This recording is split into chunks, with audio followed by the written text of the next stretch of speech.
Comment gérer les personnes négatives et les briseurs de rêves? Après avoir accompagné plus de 10 000 clients entrepreneurs dans 35 pays, j'ai découvert qu'une des principales difficultés de beaucoup d'entrepreneurs et d'entrepreneurs en herbe, c'est en fait leur entourage. Parce qu'en fait, les personnes qui vous sont proches, avec qui vous passez beaucoup de temps, parce qu'elles font partie de votre famille, parce que ce sont vos collègues, parce que ce sont des amis de longue date, ces personnes ont énormément d'influence sur votre état d'esprit, sur votre bonne humeur, sur votre motivation et aussi sur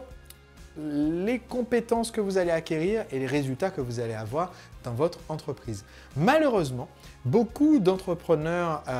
parce que le monde est en train de changer, beaucoup d'entrepreneurs sont des entrepreneurs de première génération. Vous créez vous-même votre opportunité et donc vous n'avez probablement pas la chance d'avoir des parents entrepreneurs, les tontons et les tatis sont entrepreneurs, le grand-père et la grand-mère étaient eux-mêmes entrepreneurs. Pour la majorité des personnes qui suivent mes conseils, la raison pour laquelle vous cherchez des conseils, c'est parce que vous n'avez pas forcément cet entourage qui vous soutient et qui vous donne les informations dont vous avez nécessaires. Alors j'aimerais partager avec vous 4 changements pour gérer un entourage qui n'est pas toujours positif et qui parfois peut devenir briseur de rêves. Le premier changement, vous devriez en fait changer d'approche. Ce qui se passe trop souvent, c'est que quand vous avez un rejet par rapport à vos projets de développement personnel, développement professionnel ou lancer votre entreprise, ce rejet, vous l'avez pour 2 raisons. Premièrement, parce que comme nous sommes un peu la moyenne des 6 personnes qui nous entourent, c'est le principe que j'appelle le top 6 dans mon livre Le secret des entrepreneurs libres, eh bien, si vous essayez de changer radicalement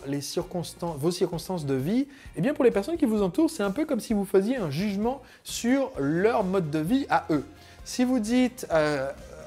dans un repas de famille et que vous êtes dans une famille, tout le monde est fonctionnaire, vous étiez fonctionnaire vous-même et vous décidez du jour au lendemain de dire dans un repas de famille « c'est bon, je me casse,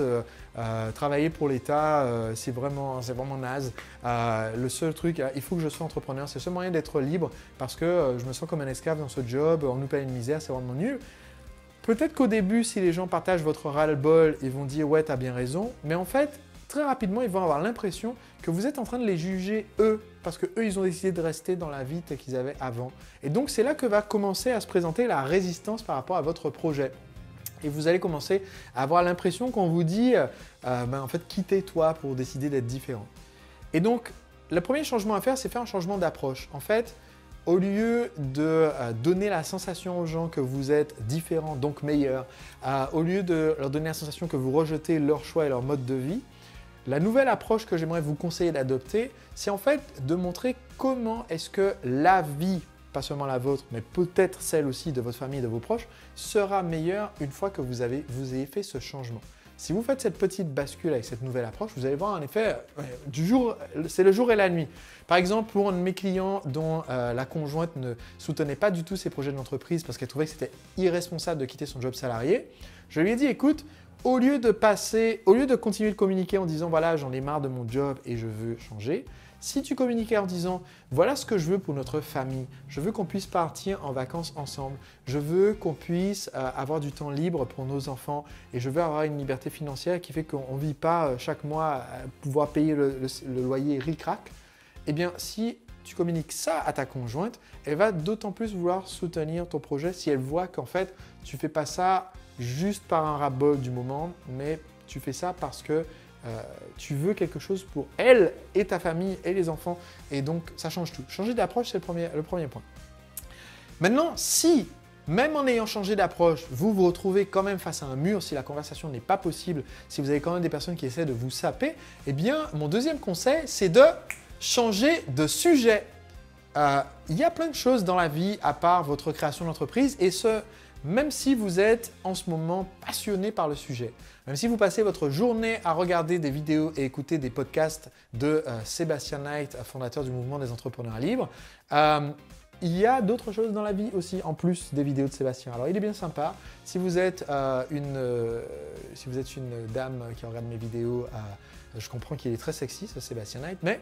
n'empêche, il y a d'autres choses dans la vie en fait. Et donc, si vous n'avez aucun autre sujet dont vous pouvez parler avec vos proches, alors à ce moment-là, il faut se poser des questions et se dire, bon, peut-être que je ne devrais pas discuter avec ces personnes. Si on parlait que de boulot et que mon projet d'entreprise ne l'intéresse pas, alors ok, on va peut-être couper les ponts. Mais sinon, en fait, vous avez littéralement le droit, si vous voyez que c'est un sujet sensible et qu'il vaut mieux ne pas l'aborder, eh bien de ne pas l'aborder. C'est tout à fait normal. On a tous des amis qui sont plus d'un côté de notre vie que de l'autre. Mes amis de ma troupe de théâtre d'impro, je ne leur parle pas énormément de mon travail et de mes vidéos sur Internet. Mes amis infopreneurs, je ne leur parle pas énormément de mes spectacles de théâtre d'impro si ce n'est pas un truc qui les intéresse. Donc, vous pouvez très bien avoir plusieurs groupes d'amis, dont un groupe d'amis auquel vous ne parlez pas de vos projets entrepreneuriaux. Et comme ça, vos amis syndicalistes de la CGT, vous n'êtes pas en train de leur parler tout le temps du fait que vous allez être patron bientôt et ça permet d'éviter pas mal de friction.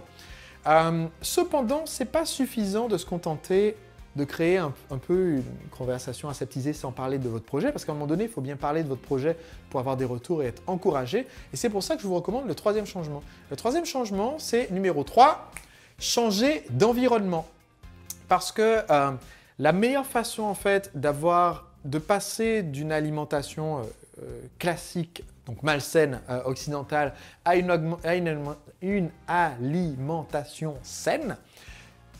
ce n'est pas de décider du jour au lendemain qu'on va se mettre à la diète ou au régime. Au contraire, la meilleure façon de faire la transition vers une alimentation saine, c'est de commencer à introduire petit à petit les aliments sains, les légumes, les jus de légumes. Et en fait, ce qui se passe, c'est que si on commence tous les jours à manger par exemple une salade tous les jours, à tous les repas, avant de manger ce qu'on mangeait avant, eh bien petit à petit, on va avoir de plus en plus d'appétit pour la salade et en manger davantage. Et la part de frites, la part de tout ce que vous mangez avant qui était malsain, les bonbons, etc., vont se réduire parce que votre corps rayonne à partir de l'apport positif. Eh bien, il en est de même pour notre réseau social et nos amis. Si vous avez des gens nocifs dans votre réseau, eh bien, au lieu d'essayer de simplement couper complètement les ponts du jour au lendemain et se créer un nouveau groupe et se retrouver en fait tout seul pendant un temps, ce que vous devriez faire, c'est essayer d'avoir un ami de plus, que vous n'avez pas forcément amené dans l'ancien groupe, mais un ami de plus avec qui passer du temps et qui soit, lui, une bouffée d'air, une bouffée de verdure et qui vous apporte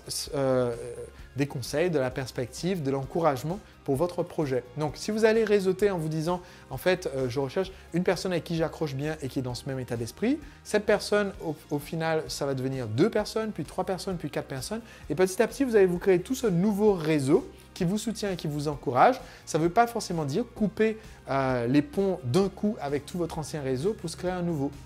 Et donc petit à petit, ce qui se passe, c'est que tout comme celui qui mange la salade avant de manger son alimentation habituelle, petit à petit, il va manger de plus en plus de salade parce que c'est appétissant et que ça nourrit son corps, et bien de la même façon, vous allez au fil du temps passer de plus en plus de temps avec les gens qui vous nourrissent. Et donc parmi votre ancien groupe d'amis, certains vont petit à petit se convertir à votre projet et nourrir votre projet et donc rester autour de vous. Et d'autres vont petit à petit se détacher de vous parce que ce n'étaient clairement pas les bonnes personnes pour faire partie de votre groupe d'amis. Et ce dernier point m'amène justement au changement numéro 4 qui est changer de perspective. Ce qu'il faut se rendre compte, c'est que si aujourd'hui vous êtes dans le conflit, c'est peut-être parce que vous avez une perspective trop à court terme. Si vous appliquez ces conseils, ce qui va se passer, c'est qu'à mesure que votre projet va fleurir, des personnes qui y étaient complètement opposées au départ ou qui se sont moquées de vous au départ, eh bien, vont petit à petit être converties à la cause. C'est ce qui s'est passé pour moi quand vous lancez une activité de coach amoureux pour les célibataires, coach séduction, coach drague, quoi. En tant qu'ancien ingénieur, évidemment que j'avais des amis ou même des membres de ma famille qui trouvaient ça un peu bizarre, voire même qui étaient contre le concept parce que c'est scandaleux à l'heure du féminisme d'oser enseigner la drague à des hommes. Il vaut mieux les laisser se débrouiller et être dans la mouise et rester célibataires toute leur vie plutôt que de leur apprendre à trouver l'âme sœur. Donc, plutôt que d'avoir ces conversations, je préférais changer de sujet. Mais ce qui s'est passé en fait au fil des années, à force d'être reconnu sur le sujet, passer à la télévision nationale, écrire un livre best-seller et que des centaines de milliers de personnes, puis des millions de personnes regardent mes vidéos et commencent à changer de vie, eh bien ces mêmes personnes qui étaient complètement opposées au concept ont commencé à venir me demander des conseils pour leur relation. De la même façon, les gens qui au départ ne croyaient pas à mon projet de devenir entrepreneur, eh bien 10 ans plus tard, certaines de ces personnes maintenant sont en train d'être en malaise dans leur job et sont en train de me contacter discrètement en me demandant « Sébastien, est-ce que tu peux me donner des conseils à moi pour lancer mon activité ?» Parce qu'ils ont vu en fait, ils ont vu ce succès et ils ont vu qu'au final, ces valeurs ne sont pas si opposées à ce qu'ils voudraient eux-mêmes pour leur propre vie. Donc, si vous changez de perspective et si vous apprenez à vous dire dans votre tête, ne pas le dire à la personne de vive voix, alors ça, c'est une mauvaise idée. Si vous apprenez à vous dire dans votre tête, dans 10 ans, c'est toi qui viendras me demander conseil. Si vous apprenez à vous dire ça, sans le dire à la personne, eh bien, ça vous permet de prendre un peu de recul, d'être un peu plus zen et petit à petit, de transformer ces personnes par votre influence indirecte sans